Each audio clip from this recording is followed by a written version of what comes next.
Half-naked Rampage horror. Aussie tourist arrested in Vietnam after half-naked rampage destroys cafe and terrifies diners. An Australian tourist has been arrested in Vietnam after allegedly going on a shocking late-night rampage inside a popular cafe, causing more than $26,000 in damage while wearing only his underwear. Now let's take a deeper look and uncover every layer of this story on our AI podcast. Imagine sitting in a quiet cafe, sipping a latte, when a shirtless man suddenly points right at you and shouts, "You have 10 seconds to leave." You don't grab your bag, you don't grab your phone. Right, you just run. Exactly, you just run. Today, we're looking at a 30-minute rampage that happened in Da Nang, Vietnam. And we curated this deep dive specifically for you because, well, we're looking at what happens when the invisible rules holding society together just, evaporate. Yeah, they just vanish into thin air. Totally. The source material we're working from details an Australian tourist's shocking late-night destructive frenzy in a coastal Vietnamese city. Our mission today is to reconstruct the timeline of this whole ordeal, examine the underlying psychology of how a normal social setting can shatter in an instant, and really understand the sheer scale of the chaos left in its wake. Okay, let's unpack this. Well, the timeline in this event, as laid out in the reports, gives us a pretty perfect laboratory to study how an environment shifts from a place of comfort to a zone of absolute unpredictability.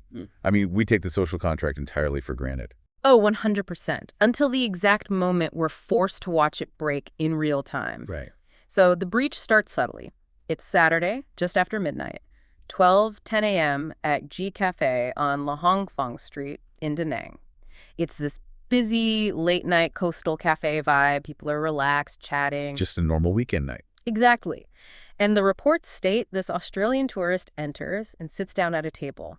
He appears, completely calm. He even speaks to another customer seated nearby, but then he casually takes that customer's mobile phone and outright refuses to give it back. Which is so bizarre. It really is. And obviously the cafe staff immediately called the local police. What's fascinating here is how this seemingly minor yet highly unusual act of theft serves as the psychological tripwire for the entire event. I mean, we usually picture a public theft as a frantic snatch and grab. Right, someone running out the door. Exactly.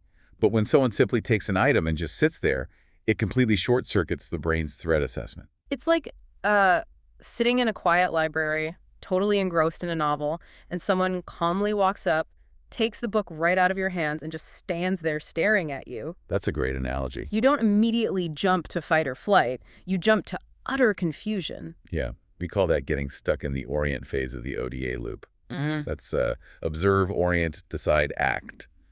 Your brain observes the action, but because it defies every expected social norm, it just can't orient itself. Like it doesn't know what to do next. Right. Is this a prank, a misunderstanding, maybe a mental health crisis? Social rules act like surface tension on a pool of water.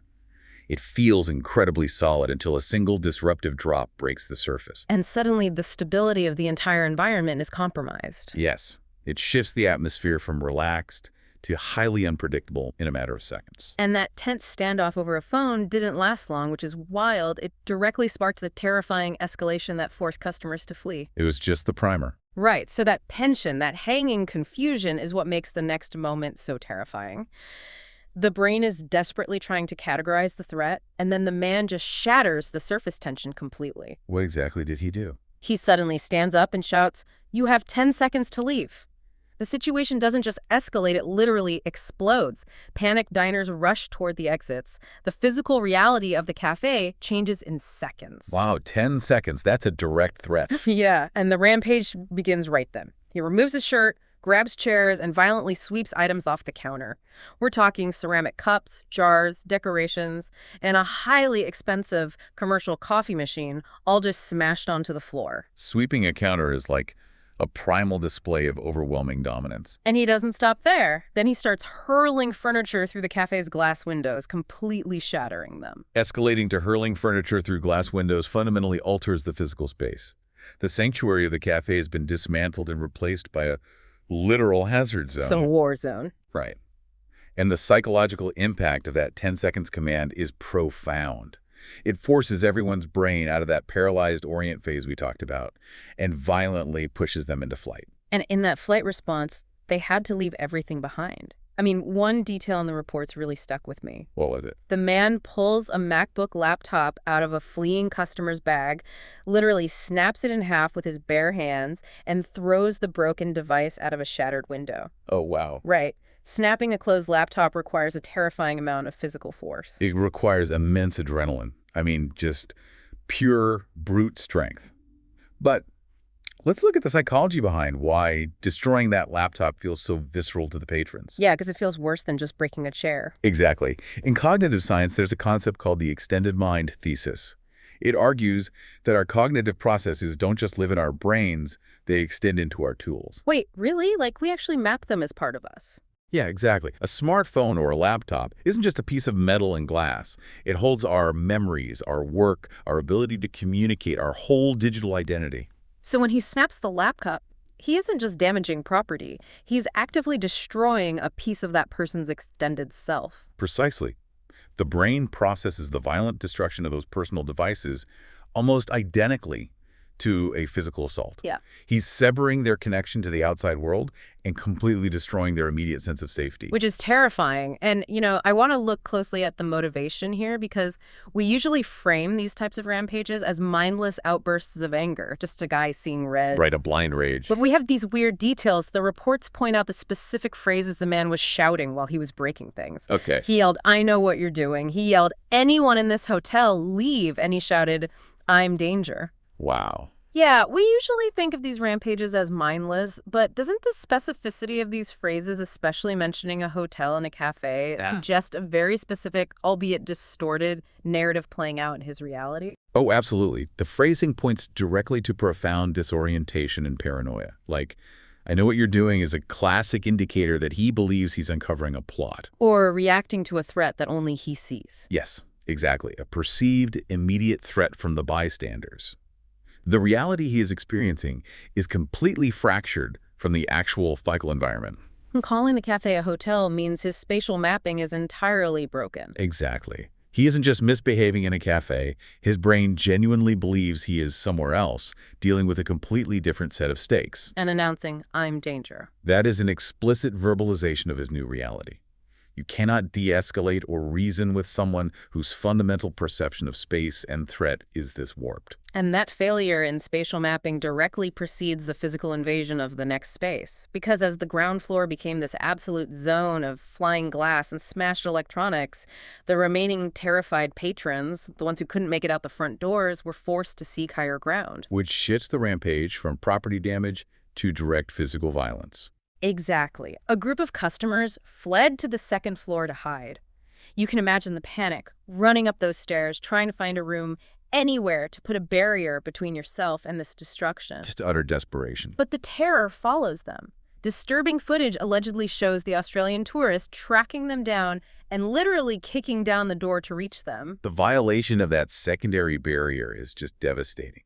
When people hide during a crisis, a locked door represents their absolute last shred of hope for physical safety. And then it just shatters. Right. When that door gets kicked in, the psychological floor falls out. Yeah. The realization sets in that there is nowhere left to run. Which brings us to the climax of the whole event, the most violent physical confrontation of the night. Once through that door, the man places one of the individuals in a chokehold. Oh my God. Yeah. The reports specify he held this person in a chokehold for approximately 2 minutes while terrified customers watched helplessly. 2 minutes of oxygen deprivation. The sheer dominance over another human being's survival. I just can't even fathom the panic in that room. In the context of a physical assault, a 2-minute chokehold is catastrophic. It takes a fraction of that time for someone to lose consciousness. Like just seconds, right? Yes, literally seconds. So holding it for 2 minutes pushes the situation entirely into lethal territory. That's terrifying. It is. And this is where we see the peak of the bystander freeze response. The trauma isn't just inflicted on the victim, it's inflicted on everyone forced to witness it, completely paralyzed by the sheer unpredictability of the aggressor. Here's where it gets really interesting, though. Amidst all that paralyzing fear, another customer actually attempts to step in. Are you serious? Yeah, the reports note that just as the police arrived, another patron was actively trying to free the man trapped in the chokehold. Think about the threshold for action here. You've seen this guy snap a MacBook in half, hurl furniture, kick down a solid wood door, and now he's choking someone out. That takes unbelievable bravery. We usually think about the bystander effect, keeping people frozen, but the sheer courage required to intervene in such an unpredictable, violent scenario is staggering. It really is. Sociologists often use a threshold model to explain collective behavior. Most people have a high threshold for intervening in violence. They need others to act first, right? Exactly. They need a lot of social proof or numbers to act. But the person who stepped in had an exceptionally low threshold. They bypassed the paralyzing group dynamics and made a calculus that the immediate risk to their own life was outweighed by the need to prevent a murder. That is just a profound display of individual agency in the middle of collective paralysis. Truly profound. So the cafe owner gave a statement to the Vietnamese outlet VN Express, stating that the entire terrifying ordeal lasted around 30 minutes before authorities finally arrived. 30 minutes. That is an eternity. Ultimately, the police restrained the man in handcuffs, and they escorted him out into the street wearing only his underwear in front of all these stunned onlookers who had gathered outside. If we connect this to the bigger picture, we really have to look at the neurology of time perception during a trauma like this. 30 minutes in a violent, enclosed space operates under entirely different physical laws. Because it feels so much longer. Yes, it's a phenomenon called tachypsychia, or temporal distortion. How does that work mechanically in the brain? Like, why does time slow down? Well, when your amygdala detects a lethal threat, it dumps adrenaline and cortisol into your system, triggering the fight, flight, or freeze response. Right, the classic survival mode. Exactly. And to help you survive, your brain begins recording and processing sensory data at a hyper-rapid rate. Because your memory is laying down significantly more frames per second than it normally does, your perception of time slows to an agonizing crawl. Oh, wow. So for the people trapped upstairs behind that kicked-in door, watching someone be choked, waiting half an hour for police intervention must have felt like hours, if not days. 30 minutes of your brain running in extreme overdrive, not knowing if you're going to survive a late-night coffee run. It's unfathomable. It is. Well, once the police took the man away in his underwear, the immediate physical threat was gone. But the devastating aftermath for the victims and the business was just beginning.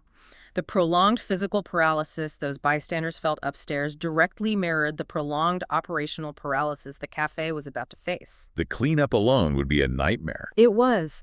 Local authorities estimate the financial toll of the destruction at approximately 500 million Vietnamese dong.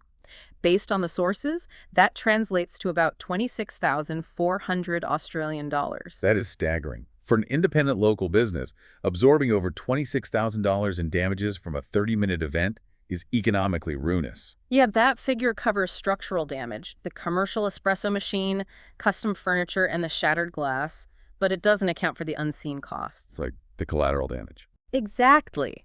The reports detailed the aftermath seen the very next day. Staff were out there on a Saturday afternoon sweeping up shattered glass and dragging broken furniture out of the interior. The business was forced to completely close down for several days just to carry out basic repairs. Which means the daily wages for the local staff just vanished instantly. Yes. And make it personal for a second. Imagine being in a coffee shop, being told you have 10 seconds to leave by a shirtless man, and having to abandon your bag, your phone, and your laptop just to survive. You just run. You wouldn't think about your stuff. Exactly. A local official noted many ran out without time to grab their things, which were subsequently destroyed. You survive, but the tools you rely on to manage your daily life are smashed on the floor. We are looking at the destruction of a third space. Sociologist Ray Oldenburg coined the term to describe the places outside of home and work where communities gather. I've heard of that, like cafes, libraries, parks. Exactly. A local cafe is designed to be a community sanctuary. When that sanctuary is violated so violently, the financial cost, the $26K, the lost electronics, is compounded by the loss of livelihood for the cafe staff and the lingering trauma for the community. The trauma ripples outward. Yes. The illusion of safety we all rely on to simply walk down the street and grab a coffee is completely shattered. So what does this all mean? Right now, the reports conclude that the tourist remains in temporary police custody, awaiting possible charges as the investigation continues. And that investigation will focus heavily on uncovering the mechanics of that reality distortion we discussed earlier. Trying to figure out why he thought he was in a hotel. Exactly. They have to determine if the paranoia, the hallucinations about uncovering a plot was induced by substance abuse, an acute mental health crisis, or some combination of factors. The what is heavily documented, but the why is what the legal system has to determine next. To briefly recap the sheer terrifying arc of this timeline, a normal Saturday night was upended at 12:10 a.m. over a calmly stolen cell phone. That single bizarre act broke the social surface tension and escalated into a half-hour, $26,000 path of absolute destruction. It's hard to wrap your head around. It really is. It involved a snacked MacBook, shattered windows, a terrifying 2-minute chokehold on a second floor, and finally ended with the aggressor being arrested and walked out into the street in his underwear. This raises an important question, and it's something the sources subtly highlight. The reports mention that disturbing footage of this incident is currently circulating online. The door being clicked in, right? Yeah. In our hyper-connected era where every public space is monitored by dozens of smartphone cameras at any given moment, how does the knowledge that we're likely being filmed alter the way bystanders react to sudden chaos? Oh, that's a really dark thought. Does the presence of cameras deepen the bystander effect, making us witnesses who are busy recording instead of active interveners? Or does that footage ultimately serve as the only reliable tool for justice when the social contract shatters so violently? Are we participating in the rescue, or are we just capturing the collapse? That is a heavy thought to carry the next time you find yourself in a crowded room. Thank you for joining us on this deep dive. Keep questioning the world around you, keep looking out for each other, and the next time you're sitting in a quiet space, take a second to appreciate that fragile agreement that keeps the chaos at bay. We'll catch you on the next one. Okay, one question for you. What could have caused the Australian tourists to suddenly become so violent inside the Vietnam cafe, and were there any warning signs before the shocking rampage began? Don't forget to comment it. Thanks.